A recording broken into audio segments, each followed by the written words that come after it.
যশোর মনিরামপুরে 3 দিনব্যাপী কৃষি প্রযুক্তি প্রদর্শন মেলা শুরু। কৃষি সমৃদ্ধি স্লোগানকে সামনে নিয়ে যশোরে মনিরামপুরে 3 দিন 4 ও 6 ফেব্রুয়ারি ব্যাপী কৃষি প্রযুক্তি প্রদর্শন মেলা শুরু হয়েছে।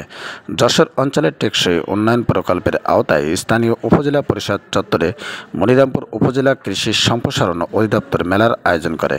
উপজেলা কৃষি অফিসার মোসাম্মদ মাহমুদা আক্তারের সভাপতিত্বে ও উদ্যান সংরক্ষণ অফিসার তবিউর রহমানের সঞ্চালনায় মঙ্গলবার মেলার উদ্বোধনী ও আলোচনা অনুষ্ঠানের প্রধান অতিথি বক্তব্য রাখেন উপজেলা নির্বাহী অফিসার নিশাত তামান্না।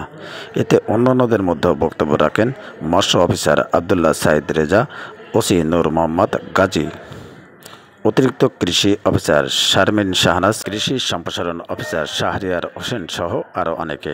এর আগে সকালে কৃষি প্রযুক্তি প্রদর্শন মেলা 2025 উপলক্ষে বর্ণাঢ্য র্যালি আয়োজন করে উপজেলা কৃষি সম্প্রসারণ অধিদপ্তর। বিস্তারিত ভিডিও এগিয়ে নিতে পারে, এই জন্য আমাদের সদস্য থাকতে হবে।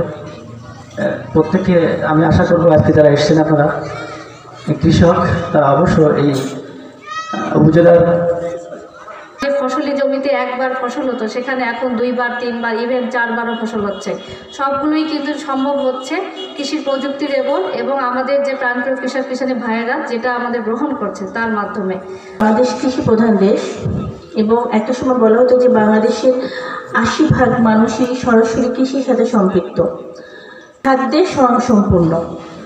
তো এক্ষেত্রে সব থেকে বেশি বড় অবদান কিন্তু আমাদের এই কৃষি ডিপার্টমেন্টের।